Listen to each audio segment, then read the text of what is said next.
Welcome to the 12 Days of Vlogmas here at my new YouTube channel, Disabled Farm School.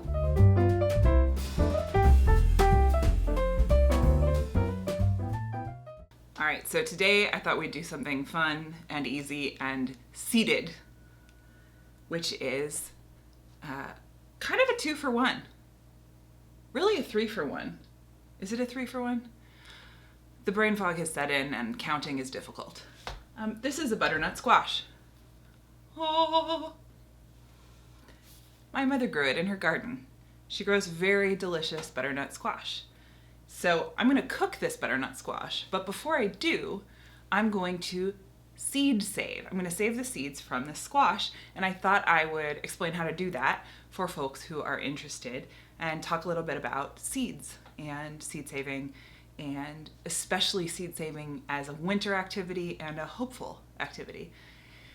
And sometimes an accessible gardening activity when you need to be seated or even lying down but propped up. So first of all, let's talk about squash. This is a butternut squash, which is a winter squash, and that doesn't mean... It's like I turn on the record button and every itch on her body, Juniper, just goes, and she has to scratch them and lick them and make noise. She's very cute.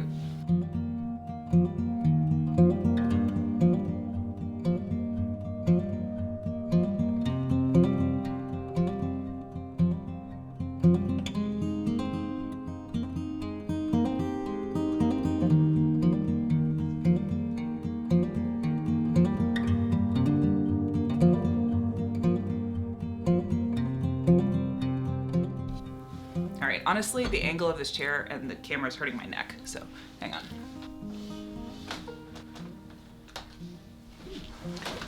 God.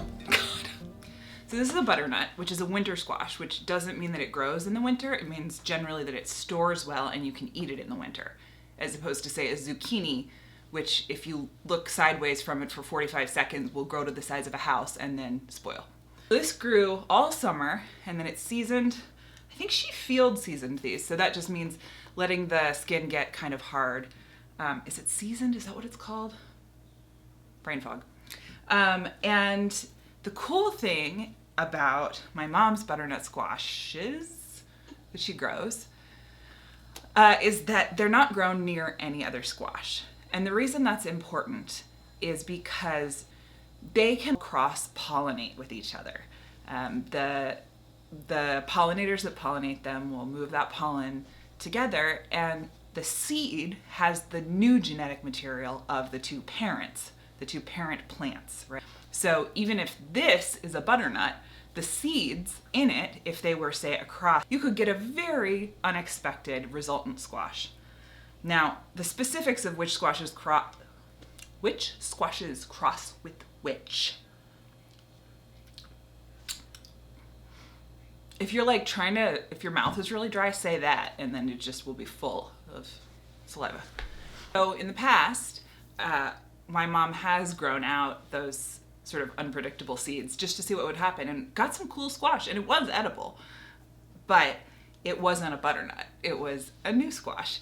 And if you want to learn more about how plant varieties are created, it's basically experimentation through many generations like that until the type stabilizes and you have a new variety.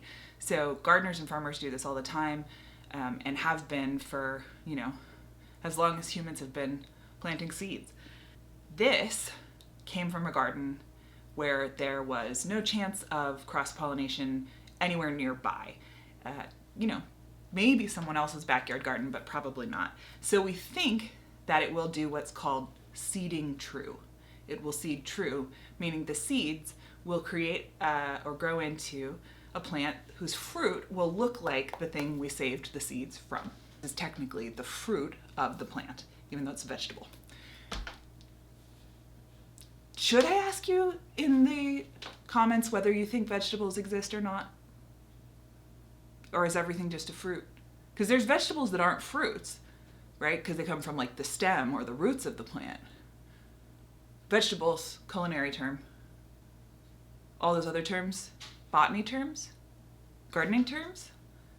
This is the kind of heavy internet debate we want to see in the comments. Be civil, but, you know, passionate.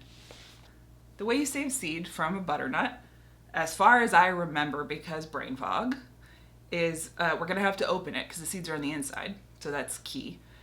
We're going to scrape out the seeds, save the squash for cooking, then get all of the squishy material, the organic bits of squash flesh off the seeds, because we don't want it to mold or start to decompose or mildew and therefore decompose the seed with it.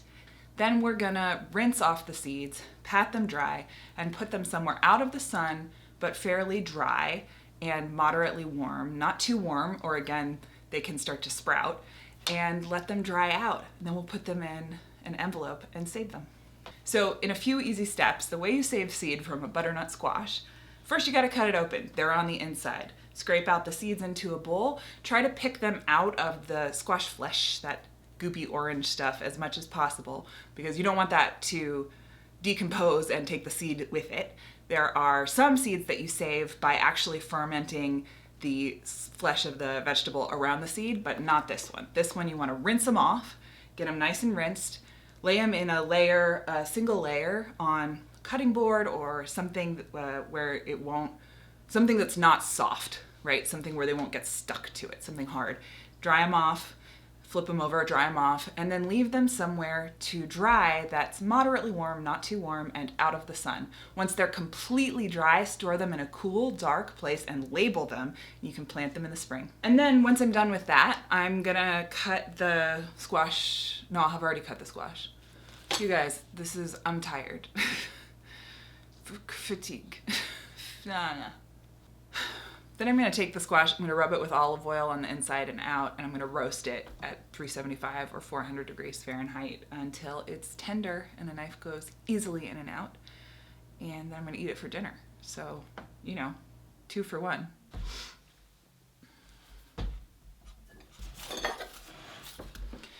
If cutting a butternut is always stressful to you because it's so rolly, cut the top first.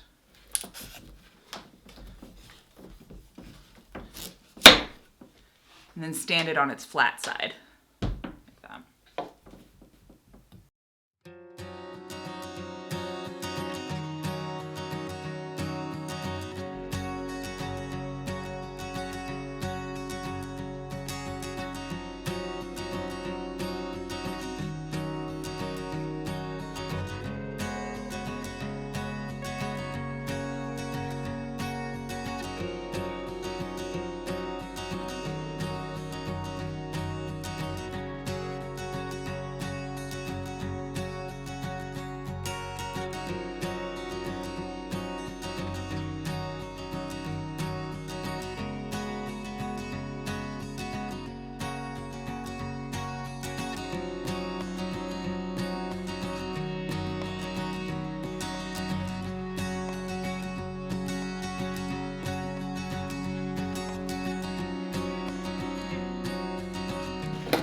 And I've got a strainer, so I'm just gonna pick the seeds out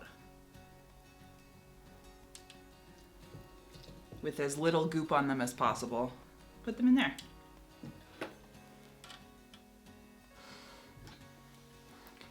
You can absolutely use a spoon for this if you don't like getting your hands all slimy.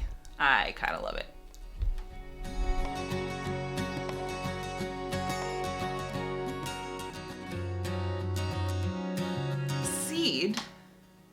Seeds, generally, the bigger they are and the more sort of meat, it's not meat, but the more flesh is on the seed, of the seed itself, not of the vegetable, the longer they will last in storage. So beans, you know, pretty big, hefty, there's a lot of food for the little beginning of the next life in that seed. They'll store for a while in storage.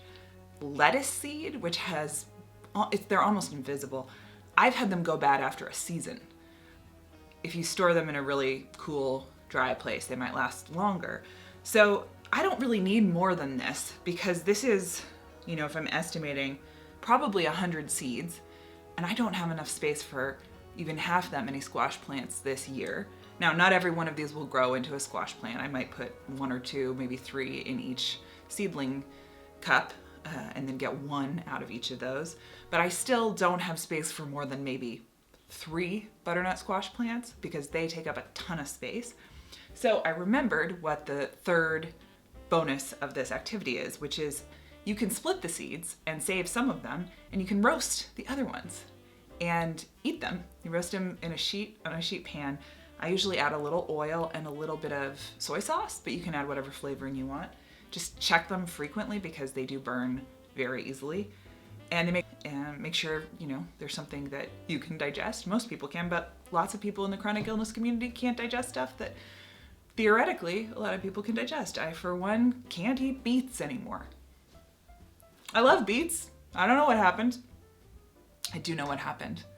I ate raw beet and raw chard too much while being a garden educator because they make really pretty colors and it impresses children to dye cupcake icing bright pink with raw beets, and my body finally was like, no more. I'm gonna go rinse these babies off and then we will get them to dry, and I'm gonna show you how to make a really easy little seed envelope.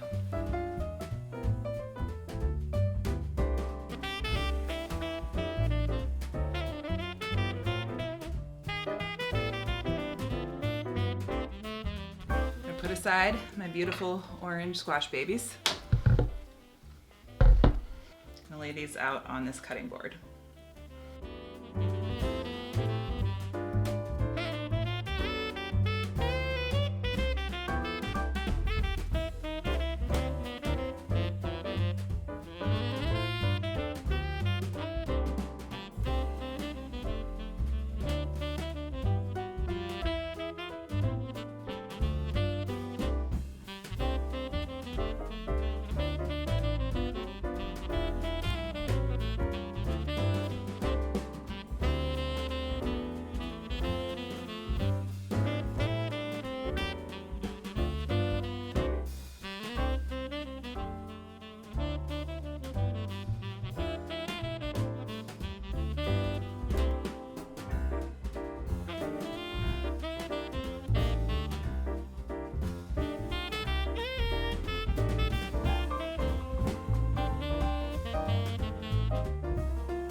So I'm gonna let these completely dry, and then I'm gonna lightly cover them with a towel, like a thin towel, and weight it down around them just so no insects get to them while they're drying. And I'm gonna set probably an alarm to check on them once a day until they're really dried out. And it's an estimate. It's not the end of the world. They just need to be dry enough that when they go into the dark in their little envelope, they won't mold or stick together.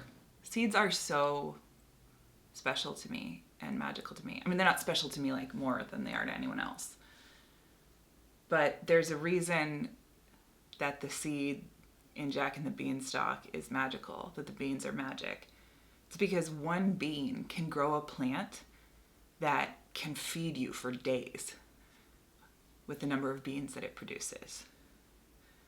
We live in a world of a lot of scarcity, most of which, not all of which, but most of which has been constructed by human systems. And it impacts each of us differently, but it impacts all of us, especially right now in the world. And winter can be a really hard time for some folks for all sorts of reasons.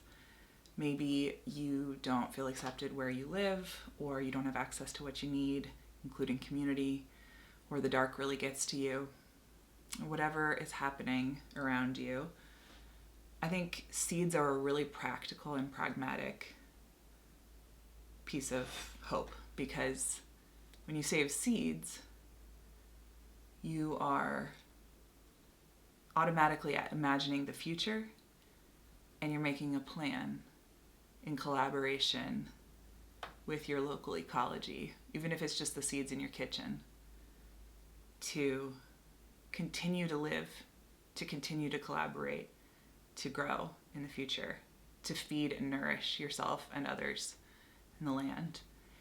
And if that's all too wooey for you, it gives you something to look forward to, man. In the spring, you get to plant your butternut squash seedlings and then move them into a container or your garden, or you can watch someone else do it. If you can't do it, you can watch me do it.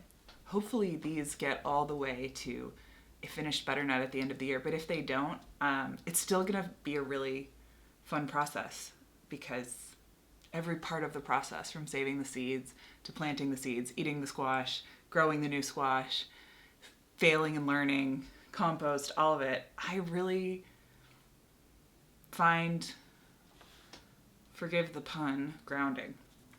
And in the winter, and when I'm traveling, when it's hard to actually get my hands in the soil, this is a really tangible, literally tangible way to have an actual physical piece of hope for the future.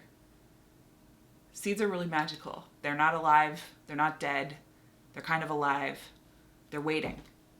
They're the future waiting in the present. And I think that is freaking cool. And real talk, I'm kind of overwhelmed right now. I don't know if I'm going to succeed at getting this channel started. I'm pretty tired just from what I filmed today. And I'm starting to like lose my ability to track sort of big picture logistics. And yet I have seeds and food. I don't know. It's like there's something about it that just makes things better in 3 dimensions and in 4 dimensions, because time, the future squash. To make an envelope for your seeds, use a piece of scrap paper. I am using a torn out page from last year's seed catalog. It's the winter squash page because I'm cute like that.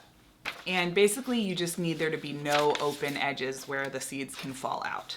So I'm gonna fold the bottom, not all the way up to the top, but in a hamburger fold. So it's like this. And then I'm gonna fold in each of the sides.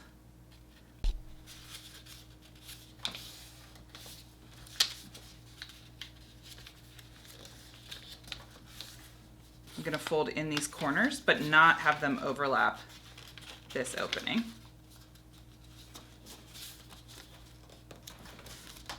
So I have like this. I've got an opening for the seeds here that creates a pocket. You can carefully just cut along right there, only one layer, and right there, only one layer, so that you can open the pocket up all the way to the sides. So then I'm gonna tape it, taping along these edges. And there you have it, a nice simple envelope. And then when you're got the seeds in there, when they're dry in a day or two, you slide them in, fold this down, and make sure you tape across it so they don't fall out when you turn it upside down. I'm gonna label it Mom's Butternut, December 2024. There you have it.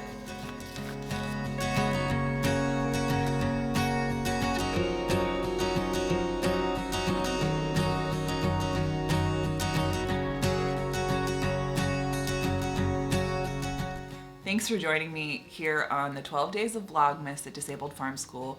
Subscribe if you want to see more. We will be here December 13th through 25th, crafting, getting cozy, chatting about all things disability, DIY, and winter coziness. And stick around in the new year as we dream and plan our gardens, and I take you along with me on the adventures, successes, and failures, which are just experiments, of gardening and living off the land with disabilities. I hope you'll stick around, and I hope that you have a beautiful, cozy winter. I'll see you next time on Disabled Farm School, where gardening is for everybody. We've just got to figure out how together.